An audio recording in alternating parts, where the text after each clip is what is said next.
Hi there, everyone. This is Pastor Joshua over at Holy Trinity, and we are continuing our conversation series with members of the congregation. And Zoe Reimann has graciously agreed to have a conversation with me. Zoe, thank you for agreeing to this. Thanks. Let's start off talking about where are you from the Bay Area? Were you born here? Yeah, so I guess my parents met at Berkeley, and so I was born on the other side of the bay, and then we've lived here my whole life.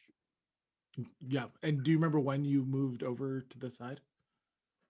Um, we probably moved to Foster City when I was around 2, and I think we've been at Holy Trinity since I was about 3. So you have no recollection of any other church besides No. Holy Trinity. Okay, that's kind of cool. That's a cool perspective to have. What are you what do you like about the Bay Area? I think it's just such like there's so many interesting people here.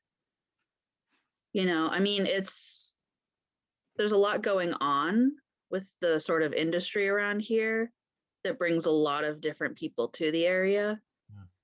Um, and I like that it's one of the more sort of progressive areas that we have. For sure. For sure. And you recently moved back to this area, right? Yeah, when the world shut down. Yeah. When the world shut down. So you were away at school. Where'd you go to college? What'd you major in it? What'd you major in? I went to Willamette University up in Salem, Oregon, and I majored in psychology. And then I did a year, like a post-baccalaureate year at University of Oregon in speech language pathology. And what drew you to psychology? Um, I don't know. I think I took a couple classes. I took AP psychology in high school and just really enjoyed it. Um, and I don't know. I think it's fascinating learning about people and how our brains work and, you know, things that we all kind of do that are the same, even though we don't realize it. Sure. For sure. Do you see a link between um, maybe there's a link, maybe there's not a link between the post year in speech pathology? Is there a link between that and psychology in your mind, like as a progression of what you've studied? I think, I mean, ultimately, I want to go into speech pathology. And I applied for master's programs this year. Cool. Yeah, haven't heard anything yet, but But you're waiting. yes, And yeah. how many programs did you apply to? I applied to 5 programs. Do you care to tell us which one you're like really hoping to get into? I don't have like a top choice. Um, I've kind of been saying that University of Oregon's my top, mostly because I'm already familiar with the school and the department and Mm, the city. yeah. So the anxiety is a little reduced having to move to a new town and find your way around a new place. Yeah. Yeah, yeah. And knowing a couple professors already, that's probably helpful. That's helpful. Yeah, yeah. For those of us who don't know what speech pathology is, uh, tell me about it. What is speech pathology? I mean, it's basically the like professional term for speech therapy. Um, but you, as a practicing like clinician, you would work to diagnose people with language disorders, speech disorders, anyone who has. It could be like a vocal cord kind of thing, or pronunciation, or any sort of communication issue or disorder. And then you work with those people and often with other uh like other professionals in like neighboring areas, maybe like an occupational therapist. Yeah. or a psychologist, things like that, to help improve people's communication. That's cool. Do speech pathologists like specialize in certain, I guess, pathologies, like, I don't know, people who can't pronounce R's, or something like that? I don't know. I don't know anything about speech pathology. So I don't think not in that way. okay. You can go into the more, I think, medical realm of it, where you'd be doing a lot of like swallow tests Mm, and like post-stroke rehabilitation of speech mhm. and working in like a hospital environment. And then you can work with, I'm I'm teaching right now in elementary school, so I think in my mind, maybe going more towards working with children with Oh, like developmental stuff yeah. Uh, is sort of where I could see myself ending up. what drew you to speech pathology? Um, well, in part, I really enjoyed while I was studying psychology, I enjoyed learning like language development. Hmm. So that was a piece of it that just really interested me. And then my grandpa had a stroke several years ago and he needed some speech therapy. Um, and so I think, and then as I've been exploring it, you meet more and more people who have had speech therapy or have relatives who had it. And so I think just finding out that it's a really important thing to do and that it's really a needed role. Does speech pathology help with stutters? Yes, it Do, can. do you find yourself watching our president a little more closely when he speaks to kind of see how he talks or anything like that? I just I haven't, Mhm. although I think it's really cool that we have a president who has a speech impediment. Right. Yeah. Right. You can tell, I guess, from the way that he speaks that he really practices what he says, Mhm. and that I think he's talked about how he had quite a bit of speech therapy growing up, and so he has all those techniques to sort of work around his stutter. Yeah. It's interesting. I mean, and cool, right? Mm-hmm. You said well, I think that's really cool that you're going into that and that is kind of the field that you're pursuing, but you said you're teaching right now. Where are Mm-hmm. you teaching? What are you teaching? I'm teaching at the Nueva School in Hillsborough. Okay, what is the Nueva School? It's a private school, K through no preschool, pre-K through high school, but they have two campuses. Okay. So my campus is elementary and middle school, um, and it's up in Hillsborough, and they have it's like a school for gifted students. Okay.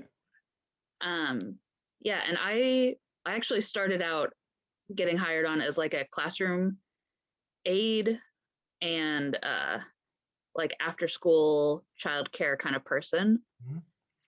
And then as students started actually coming back to campus from remote learning, they needed additional teachers so that they could keep like cohorts of students very small. Yeah, yeah. So, from two classes of 20 in a grade to then three groups of like 12. Wow. Yeah, yeah. So what grade are you teaching? So the last couple of months I was with first grade and now I'm with kindergarten. How you liking it? It's great. Yeah. Yeah.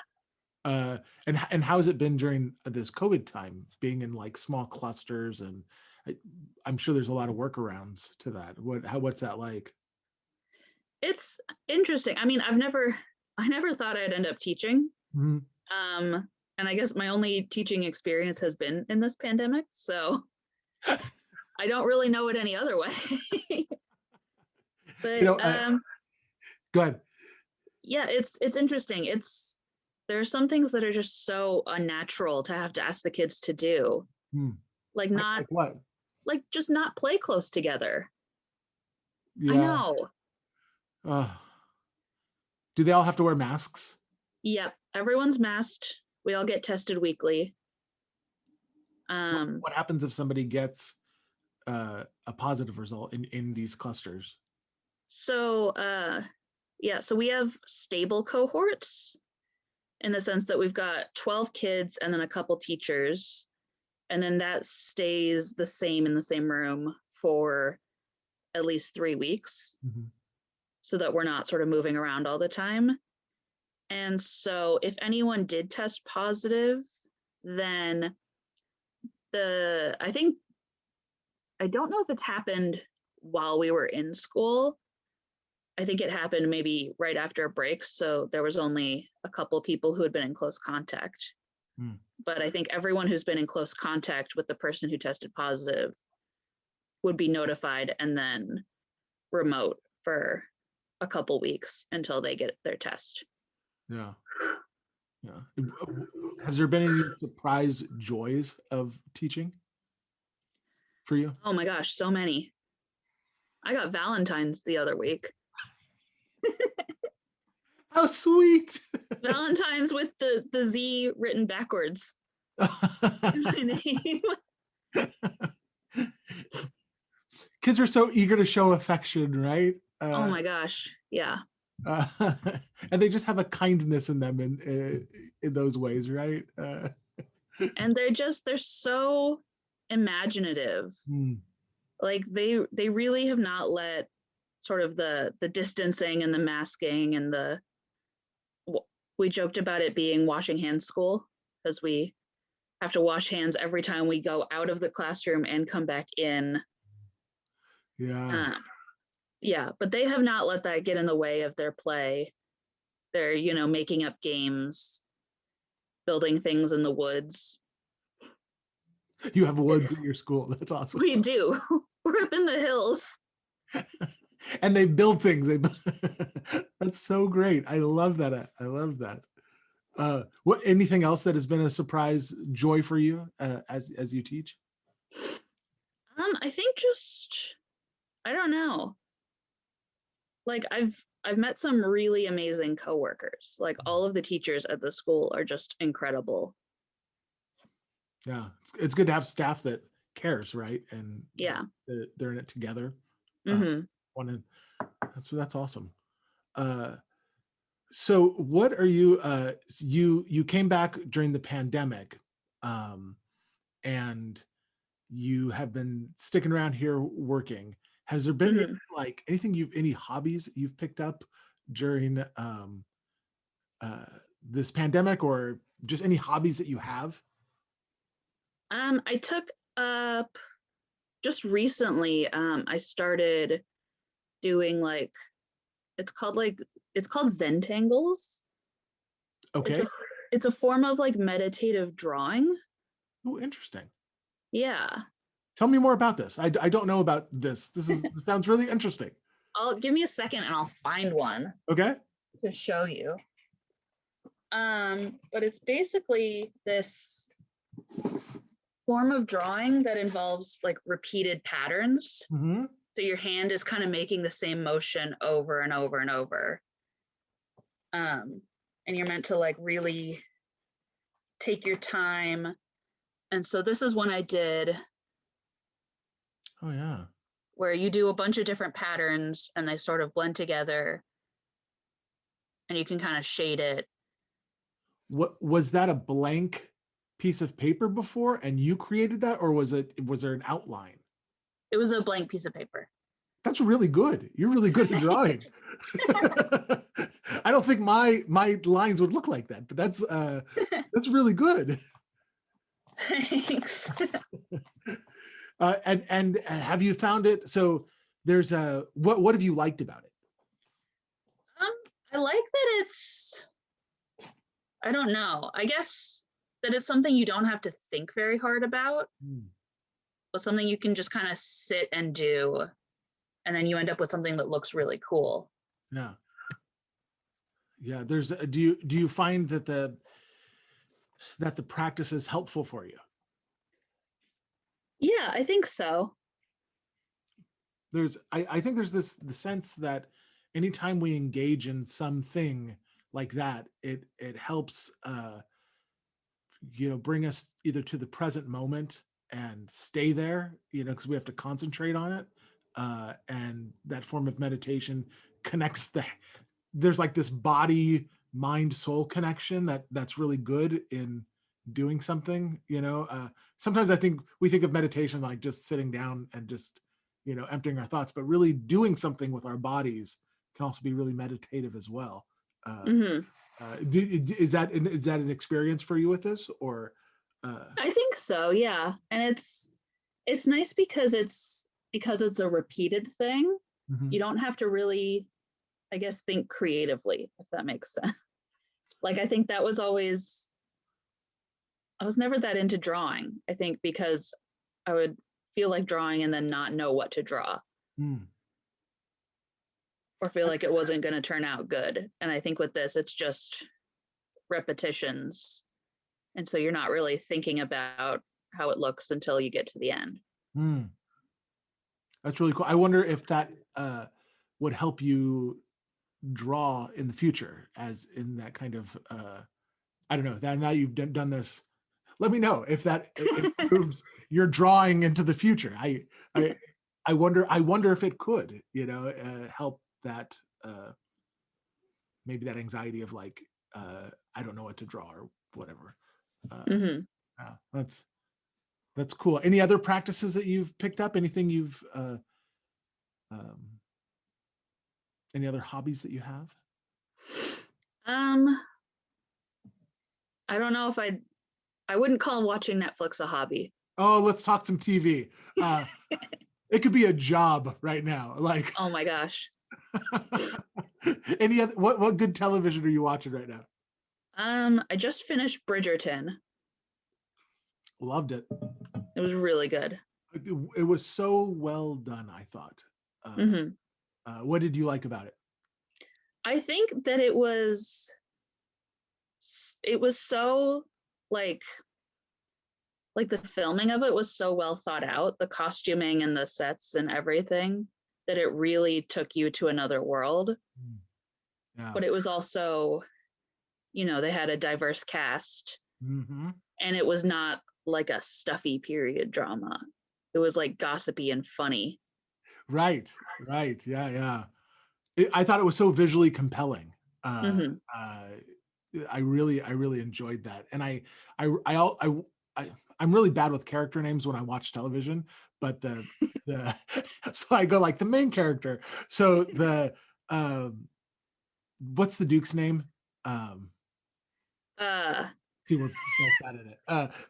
The what become the Duke and the Duchess, right? mhm, That couple, is there Ophelia? Is that her name? No, Daphne. Daphne. See, what do I Hmm. know? What I really loved about their character. This is a spoiler alert, everyone, if you haven't watched Bridgerton. Um, what I really liked about their coming together was that it was unique in their coming together, and there wasn't too much um, tension in the way of like they almost get together, then they get apart, and it wasn't so repetitive as you're like, when are they just finally going to get together already? Like it was unique and I thought compelling. So of way for that couple to get together. So Hmm. what about you? What else did you like about it? I liked, I don't know. I really enjoyed that sort of family dynamic amongst the Bridgertons. Mm-hmm. Um, and how, like, I don't know, I think they just showed that so well. Especially with the oldest brother, Anthony, trying to balance this like new responsibility that he suddenly got to like be the head of the family, with him still wanting to be close to his siblings and just him trying to kind of navigate that. Yeah, yeah. Such a good show. If you have not watched Bridgerton, totally watch it. It's on Netflix. I liked it. I know that during this pandemic, I've had enough time to like pick up a new hobby and then totally let it go. you know, and then just watch entirely too much television. Uh, uh, but I do like watching, good TV, you know. So, Mhm. and I also like watching really bad TV. Like I really like nothing. Like I watch like old 90s movies, you know. It's terrible movies, but I love them, you know, and maybe it's just the nostalgia of it. Um, let's talk about your family. You Okay. you are a sibling, you have siblings, right? Mhm. And you are the oldest of these siblings. Yep. What is it like being an oldest sibling? How would you Um, describe your how would you describe how do you feel about it? well, I've never been anything other than that, so I don't have a comparison. True. Um, I don't know. I guess I'm finding that I was the trial kid, right? Ah, I yes. think oldest siblings are always a little bit of the trial kid. Right, right. You get the parents finding their groove on how they're going to parent. And Yeah, uh-huh. then once I get into college, the great expectations are a little bit less. and, and by the time you get to the last kid, you just throw Cheetos at him and say, go with God, right? Well, hey, we have 3 licensed drivers now. That is so exciting. When did Max get his driver's license? Yesterday. That is very cool. Is your mom excited about not having to drive many places anymore? Oh, she's retired now. She's re- that makes me happy. Good for her. She deserves it. She deserves it. Um, and your I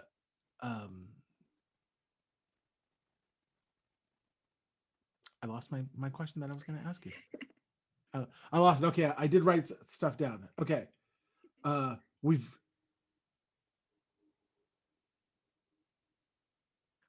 okay. Let's switch gears. Okay, when you think of um, faith, values, what are some things that you care about? Uh, is there anything like a particular value you hold that you're like, I really believe that this is important? Um, I guess I don't know. I think it'd be hard to summarize it shortly. But I guess for me, I don't know. I guess the most important value or maybe ideal okay, um is just that like that everyone should just be nicer to each other. okay. It seems like such a simple thing to say, but it's really not. So what does that mean? What does it mean to be nicer to people? Like how would you um how, how would you flesh that out a little bit more? I think I guess there's so much there's so many like terrible things that happen Mhm. and so much, I mean, I think top of many of our heads is politically right now or in the last several years. But even, personally, people often end up in arguments over small things or how one person's lifestyle doesn't fit what someone else thinks it should be. Yeah. Yeah. And I don't know, I think if everyone just, I guess, worried a little less about what other people are doing, Mm.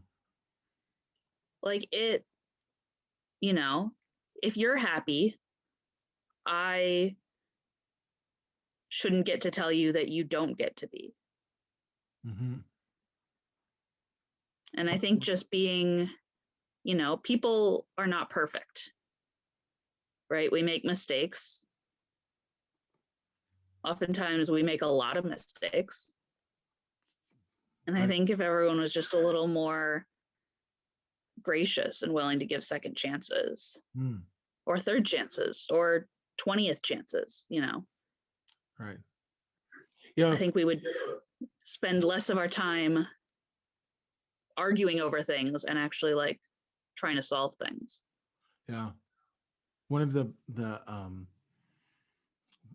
few years ago, I was talking with a friend, and she said something, and I just was like, wow, I really want to remember that. And she said, we have to turn our judgments into curiosity, and whenever we encounter ourselves judging another person's lifestyle, another person's choices, or another person's, something that confronts us in our own values, instead of judging that other person, turn it into to wanting to learn more, turn it into curiosity. And that has stuck with me. And because there are so many times where I will encounter something and I'll be like, what is happening here? That doesn't sound right. And then I'll have to remember, like, okay, but start asking questions about that, and become curious. And I feel like that has been good for me personally, to do that. So I'm totally with you on this. Giving people chances.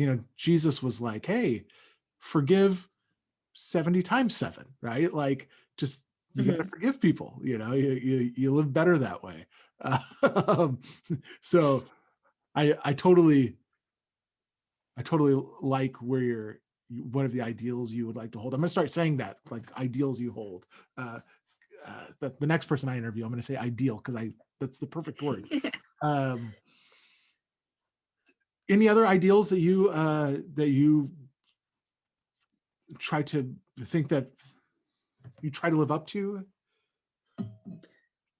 I guess I don't know. I think the thing at the top of my head is sort of related to the sort of overall idea of just being kinder to each other. There's a quote, and I don't remember who it's from, but it was about, like, if someone tells you that you hurt them, you don't get to decide that you didn't. I know and that. I think I don't know who said it, but yes. Yeah, I think, taking accountability for your own behavior, and actually not just with our kids. We're teaching, one of the things that we teach them, I work with the social emotional teacher, private school. Social emotional learning is a class. It should be a class everywhere. Yeah, right? I'm learning things that, like, I never knew growing up. But one of the things that we teach them is, like, sorry in action. So that just apologizing for something doesn't actually do all that much. You have to actually do something to make things better. And so I think that's an idea that we can really, I don't know, I try to apply it to my own life. Like, if someone says, hey, that wasn't, like, maybe that wasn't the best way to handle something, or things like that, say, you're right. And yes, say, I'm sorry, but then say, what can I do next time to change that? What can I do to make it better? And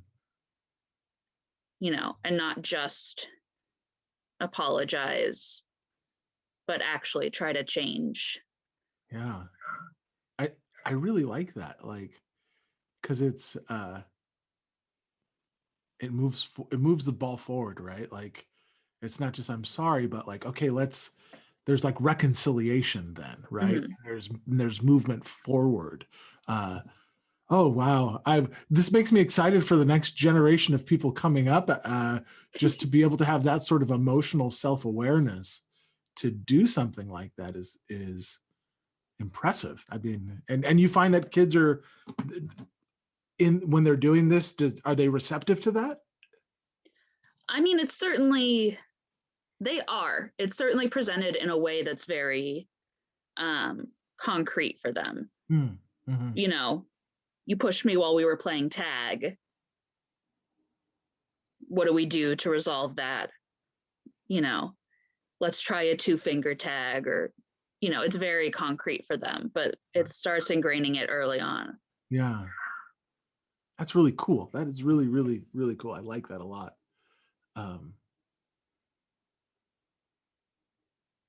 That's awesome. I just think that's so great. I read a book a long time ago called How Children Succeed, and it was about school systems and how you know resilience training and you know trying to instill values in kids. It's always seems like an afterthought. Like there's like school programs that have, you know, we value, you know, whatever, and they'll talk about it, but there's not a lot of focus on it in the classroom. It's just kind of like school spirit or whatever, you know, and those are the real skills kids need to learn. Um, but it's often just something that's tacked on to education rather than a focus. And so that you're saying that this is kind of a focus, even though it's a private school and, you know, it's a class, like that's really good that's happening. That's cool. Yeah, we were able to have a whole like productive discussion with our first graders about the attack on the Capitol. Like really able to break down for them kind of the facts of what led up to it and some of the events, and definitely keeping it age appropriate and not wanting to scare them.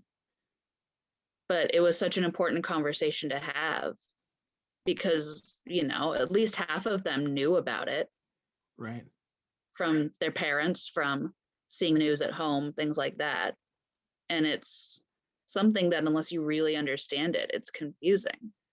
And it's confusing for a lot of us adults, you know. Oh. But yeah, but then we had, you know, 6-year-olds trying to solve the country's problems, and I think possibly doing a better job of it than many of the people in charge have been. Yeah, there's no surprise there, honestly. That's about right. Do you remember any of the solutions the kids came up with? Oh, well, I think my favorite one was that they can share the presidency. They just wanted a win-win situation. Yeah, everyone wins. That's good. I love that. That's really great. When you think of faith, what how would you define it? Is it something that you identify with? And just yeah, let's start with that. How would you define it? I don't really know. Okay. I guess it's a very sort of nebulous concept. I guess the bit that feels strongest for me is kind of the sense of a community. And part of that is probably that I've, you know, grown up with Holy Trinity. I've known some of the other members almost my whole life. They remember me when I was, you know, a little kid hiding behind my parents because I was too shy. But I think, I don't know, I think there's something about faith, no matter what, I guess, belief system you belong to, that brings people together. I think there's sort of shared beliefs and shared values that give people something, you know, already to connect over.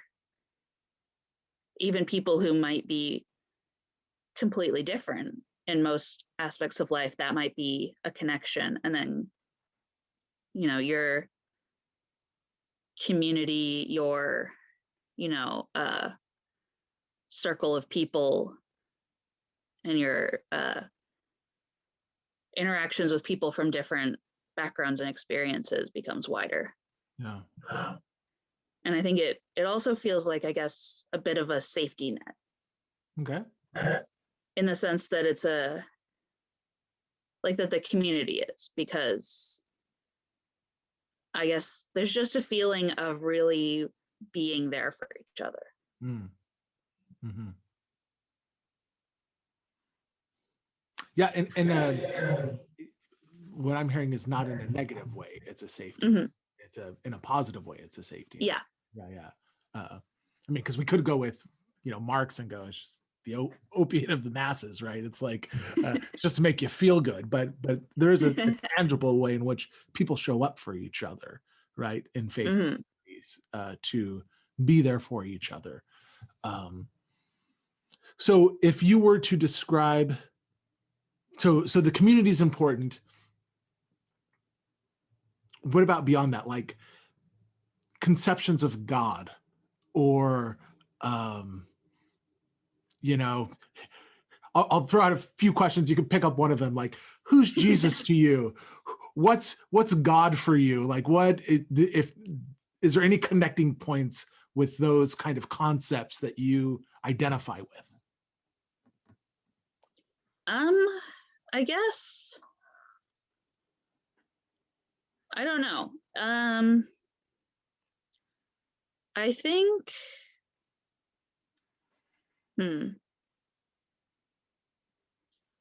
you could also say, I don't want to talk about it. That would be okay too. I'm trying to think of what I mean. Okay. When the words and the thoughts don't match. Sure. Absolutely.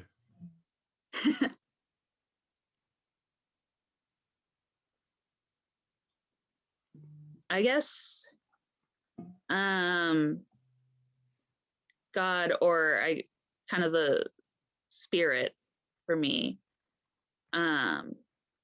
is sort of, I don't know. I want you to stay with your thought though, because you have this thing there that you just don't, it seems like you don't know how to describe yet, and mm-hmm. Maybe we could put some words to that, so I don't want you to just give up in frustration yet. Like, let's try to put some words to it, and we'll be gracious with each other and try to figure out what words we can give to that. Mm-hmm. I guess, I don't know. I'm almost thinking of it like energy. Okay. Why is the energy concept interesting to you? Like, I guess in the sense that it's like, it's not something you can see, mm-hmm. or even really feel most of the time, mm-hmm. except, like, I don't know, like, my mind's trying to use like energy and like magnets or something. Okay. Is it the attraction that of the magnets that you're thinking of? I think so. Yeah, like the like pull, or like static electricity or something like that. Do you think energy permeates everything?